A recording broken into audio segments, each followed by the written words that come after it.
And there is a fine line between tragedy and comedy.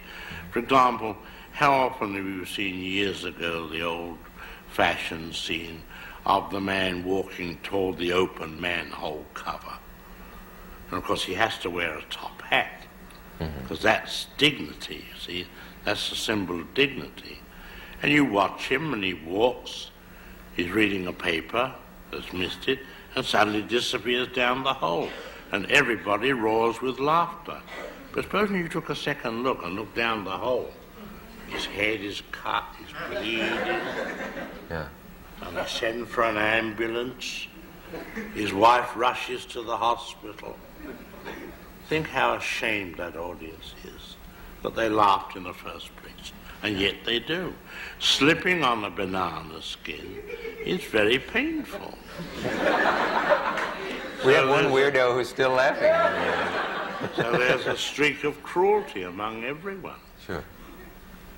And you get yours out by making movies. Well, it's not exactly cruelty. It's a kind of enjoyment in knowing that they'll enjoy themselves in that peculiar way at that time. That's right. People will submit themselves to a good scare. And oh, no question. I call it dipping their toe in the cold waters of fear. I can't think of anyone who could say it better. What I was wondering earlier was what part you look forward to most when you're making a film. Is it the actual shooting of the film? Is it the writing? No, not the shooting. The working it out and getting it all done and finished. And the creative thing is done.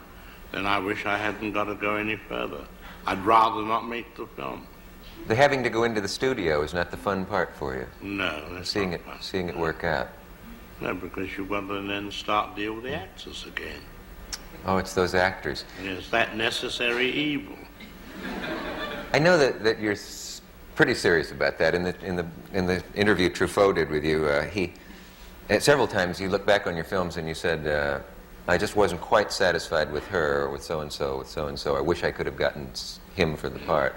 Have you heard from any of those people, or did they know when they were working for you that you weren't quite satisfied with them?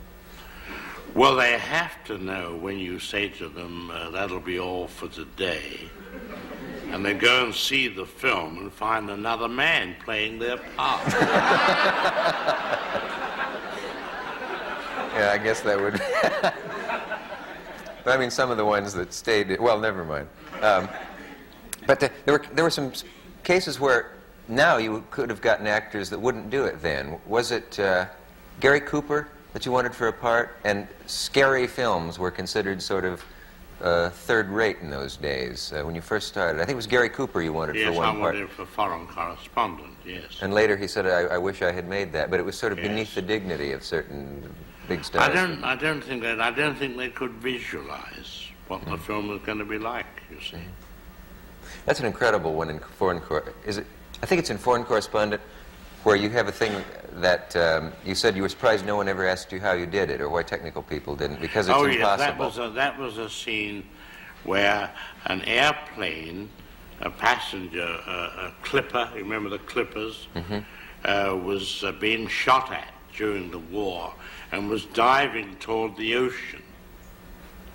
And we were in the cockpit with the pilot and co-pilot, and without any cuts at all, the plane dives right to the ocean, hits the water, and the water comes in from the ocean over the pilot and co-pilot, and possibly the camera, and not a soul questioned it. How you did that in one continuous shot? What happened to the camera crew or anything? Did they all drown and were never seen again? They just took it for granted. Maybe knowing you, they thought they probably did. And maybe, yes. Perhaps when we come back from this message, you'll reveal how you did that. Mr. Hitchcock, you've kept us in suspense through 2 commercials. How did you manage to get a shot where the view inside the cockpit went all the way down to the ocean, into the ocean, and the water came in? Very simple. You heard of rear projection. Yeah, when they show the picture on the back of a screen. Show the picture on the back and you play the scene in front of the screen. Well, I had a test pilot go out off Santa Monica and dive with a camera on the front of the plane toward the ocean and pull out at the last minute. Then I had 6 screens made, 8 feet wide, 6 feet high, built the cockpit, put the pilots in, and then the screen, made of rice paper. Behind the screen were 2 what we call dump tanks with chutes. These tanks are filled with 2,700 gallons of water each, and all I had to do was press a button. And as I looked at the screen, the moment we touched water, I pressed the button, and the water shot right through the screen, tore it to ribbons, and all the water came in over the pilots. That's very simple. The screen that there you go. Get a hand for solving that problem. The screen that was being projected on of the ocean coming up then actually was the screen that burst and the water came out. And nobody made of rice paper, you see? That's so ingenious. Water, 2 chutes came right at it. You've done a lot of things like that, and they really, I think that would be part of the fun, would be solving those undoable problems. Sure it was, yes. Yeah. What, can you give away any secrets of your theory of scaring people? The psycho shower scene made many women afraid to take a shower in a house where they were alone for years, some to this day.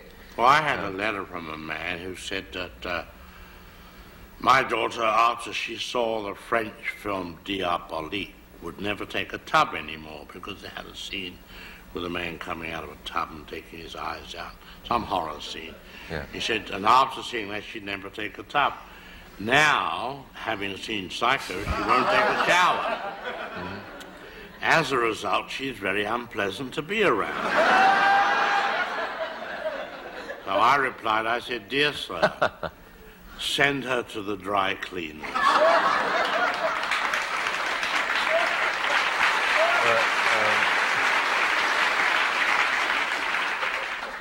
I was wondering what your theory is of how to make a scene as scary as you did that.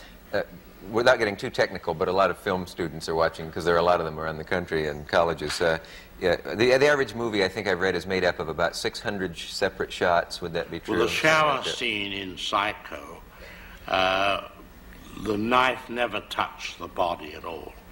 It was just this fast cutting from one thing to another, the knife coming at the camera and so forth. Actually, the property people at the studio made me a lovely torso with pink rubber, and it was all tubed inside with blood. So that if you took a knife and stabbed this rubber torso, blood would spurt out immediately. But I never used it. It was all unnecessary because the cutting of the knife, and the girl's face and the feet and everything was so rapid that there were 78 separate pieces of film in 45 seconds.